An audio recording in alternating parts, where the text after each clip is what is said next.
something I've talked about a lot because it's one of the topics that really upset me. But in a lot of non-males and women growing up, sadly, autism and ADHD go completely under the rug. They are swept under.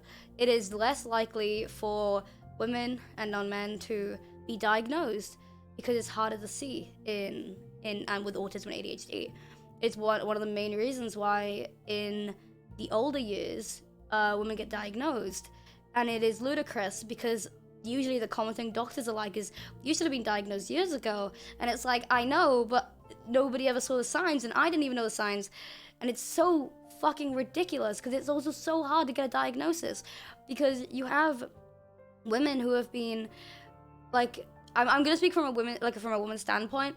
Obviously, this can apply to men as well, but I'm just saying it from my own standpoint here with this situation especially. But you can have somebody like a woman that goes through an autism diagnosis, okay, and the test will be so ludicrous that they'll be like, I don't think you have autism because, let's say, you were able to look me in the eyes.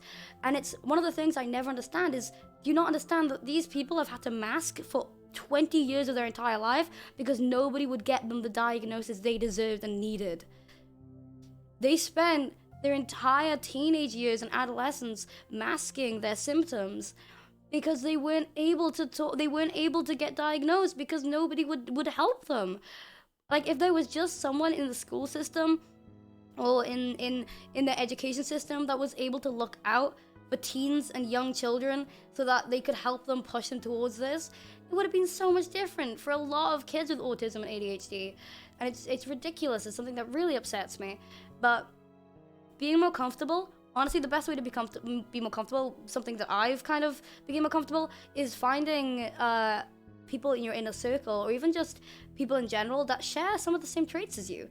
It helps, you know, or people that like want to listen to you talk about your autism and ADHD. Just become more comfortable with people who want to listen to you talk. And you know, it's difficult, but becoming more comfortable with it is the way that I became more comfortable. Is I found more people that also had it, and you know, it did help me. It did help me a lot.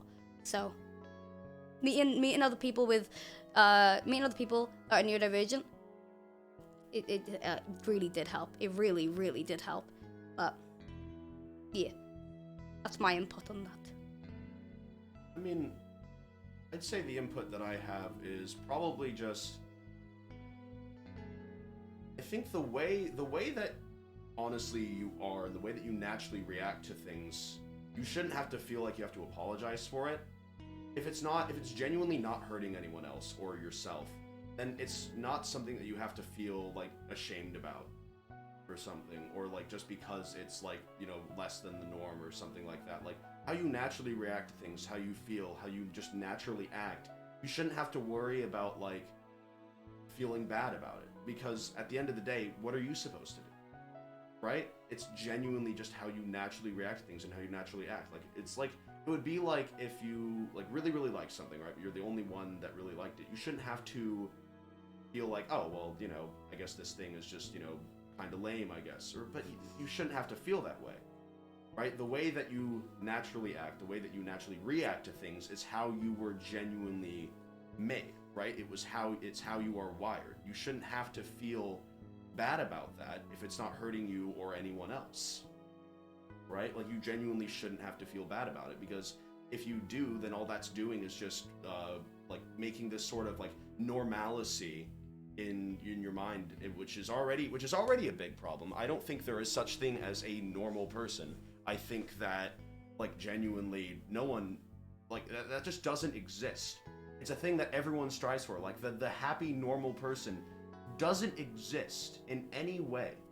And the thing is that when anyone like grows up or anything, they're always like shown like the perfect either life or the perfect person, or how you like the perfect feeling that you're going to strive for. And the thing is, that just doesn't exist. It's different for every single person.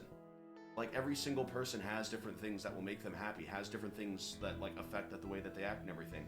So sort of, you shouldn't have to feel bad or not being like normal in a sense, because that just doesn't exist. That just straight up doesn't exist. It is a lie. Yeah. Yeah, that's right. That was really good. That was really good. Like, honestly, Rand just completely covered everything. It's exactly what Rand just said, where it's a case of the idea of, oh, you're doing something that's normal and abnormal. But it's at the end of the day, it's like, there is no normal way to live. And it's like, there's a quote that I like, which is from Adventure Time, ironically. But it's Bubblegum, where Bubblegum says, some of us are made different. We don't have to understand it, we just have to accept it. And it's like, it isn't even a case of just different. It's literally just a case of, like, every single person on Earth is made different, okay? There is no normal standard. There are ads, so I think I'll stop for a second so you guys can deal with the ads.